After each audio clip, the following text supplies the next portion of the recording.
दिखाऊंगा, इतने मोटे मोटे जो इंजेक्टर मोर्टार हुए हैं, जो बॉर्डर पे जो इस्तेमाल करे जाया कर वो इस्तेमाल करे जा रहे हैं। झाड़े जो यहाँ होने लग रहा है ना, ये लोकतंत्र को ना, ये गुंडा तंत्र है। जो वादे नरेंद्र मोदी जी ने किसानों के साथ करे थे, उन वादों को ही पूरा कर दो।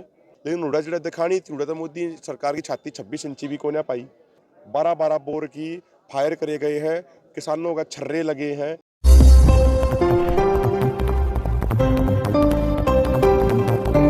देखो, किसान शांतिपूर्ण ढंग से आगे जाना चाह रहे हैं।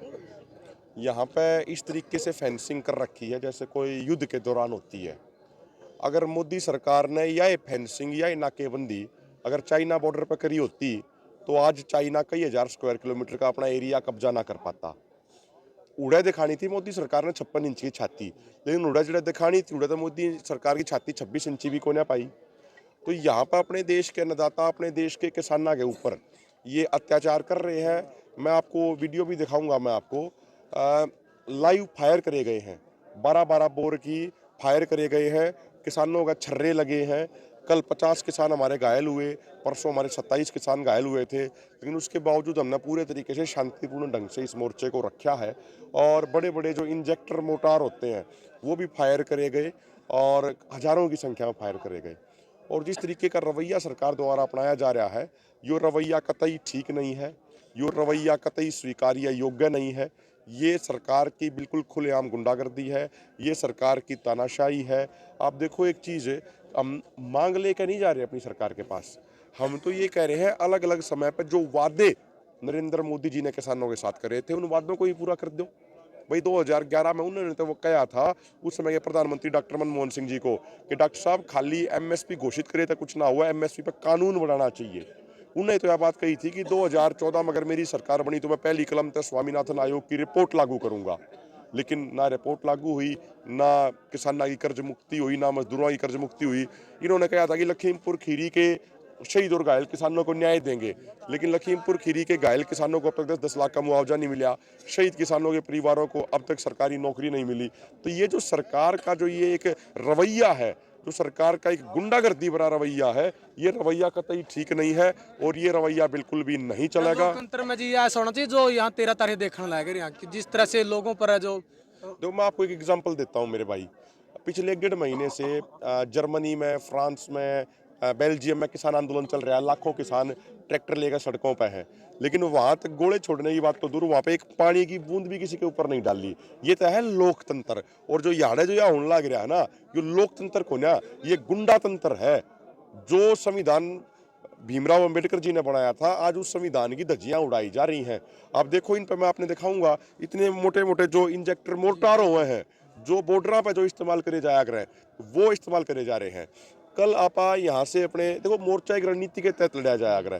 तो जैसे कुछ नौजवान साथी अपने उधर भी इकट्ठे हो गए थे, उनका चोट फेट भी लग गई थी, तो हम सारे साथी यहाँ से इकट्ठे होकर यहाँ से गए और वहाँ पे जो एक पुलिस प्रशासन हावी होने का प्रयास कर रहा था, वो पुलिस प्रशासन भी पीछे हटा और उन्होंने अपने सारे भाइयों से निवेदन कराया कि भाई सारे के सारे भाई आप उरे ना जा, क्योंकि मोर्चा रणनीति तक जीता जाओगा, मोर्चा खाली भावुकता तक ना जीता जाओ। आप भावुक हो गए, न्यू कह दें और बोला मैं फलानी जगह न्यू कर देंगे, न्यू कर देंगे, न्यू कर देंगे, होगा कि अपने मानसा के चोट मरवा लेंगे, अपने मनसा ने मारी। यह सरकार तो तैयार बैठी है मनसा ने मारने खातर। देखो, लीडर वे हैं जो अपनी फौज ने भी बचावे और जो मांगों को भी पूरा करावे। तो हमने सारे भाइयों से हाथ जोड़ के विनती करी थी कल उधर जाकर दाते सिंह वाला में, वहाँ पे भाई सारे भाई आराम से शांतिपूर्वक तरीके से अपना इधर ही आओ। तो आप देखो, कल हरियाणा के 8-10 हज़ार आदमी यहाँ पे थे, आज हरियाणा के 10,000 से भी ज़्यादा किसान भाई यहाँ पे हैं और पंजाब के 50,000 से ज़्यादा यहाँ पे किसान भाई हैं। यही हालात शंभू बॉर्डर पर बने हुए हैं। तो मोर्चे दोनों तरीके से दोनों मोर्चे पूरे तरीके से जम गए हैं। हमारे पंजाब के सीनियर लीडर हैं, कोटपुड्डा जी हैं और खोसा साहब हैं, बलदेव सिरसा जी हैं, काका सिंह कोटड़ा हैं। हरियाणा के हमारे सारे साथी हैं, मेरे बड़े भाई हर्षदीप गिल जी हैं, अनीश खटखड़ जी हैं हमारे भाई, और जो तमाम साथी हमारे दशरथ जी हैं, तमाम वॉलंटियरों की टीम है, इन सब ने, और जो हमारे हरियाणा से जर्नैल सिंह जी हैं, लखविंदर सिंह जी हैं, इन तमाम साथियों ने बड़ा अच्छे तरीके से पूरे मोर्चे को थाम रखा है। उधर अमरजीत मोदी जी हो गए, तेजवीर जी हो गए। तो आज शाम को 5 बजे बैठक है, तो बैठक में देखिए क्या निकलता है। मैं तो सिर्फ एक बात कहना चाहूँगा, देखो एक एक जिंदगी हमारे लिए कीमती है। अगर आंदोलन में किसी माँ का बेटा चला जाओ ना मेरे भाई, गोड्डा निवाना मुश्किल हो जा उड़ जाना, और वो बेटा के उल्टा लौट कर ना आता। और देखो, कोई भी आंदोलन जीता जाएगा ना, वो शांति ते ही जीत्या जा सका है। हिंसा तो कोई भी आंदोलन नहीं जीत्या जा सकता। अगर हिंसा तो आंदोलन जीतते होते ना, तो चलो मैं एक बात कहूँ, या अपनी एक न्यू मान लो अपनी लाइव पंचायत चल रही है, या अगर हिंसा तो आंदोलन जीते जाते हो ना, तो लाओ मैंने ले बम लिया के दे दो मैंने, और मैं अपनी छाती के बांध जड़े कहोगे उड़े बम पाट दूंगा, लेकिन उससे होगा कि आंदोलन थोड़ी जीतेंगे आप बदनाम और हो जाएंगे, मैं मर जाएगा, 4 आदमी और मर जाएंगे, उससे मिल लगा के उससे। आज का इस लोकतांत्रिक युग में शांतिपूर्ण तरीके से, भाई नेल्सन मंडेला थे साउथ अफ्रीका के, रंग भेद के खिलाफ लड़ाई लड़ी ना, कितना अत्याचार होया, लेकिन शांतिपूर्ण लड़े, जेल में भी रहे, आखिर में क्या होया, आखिर में वो रंग भेद का जो सिस्टम था, जो वो सारा अश्वेत श्वेत के बीच में जो एक भेदभाव होया करता, वो सारा खत्म हो गया वो। तो कहने का मतलब क्या है, शांति में आंदोलन ही जीता जाया करे, शांति में आंदोलन से ही जीत होगी, बिना शांति के तो हम हार जाएंगे।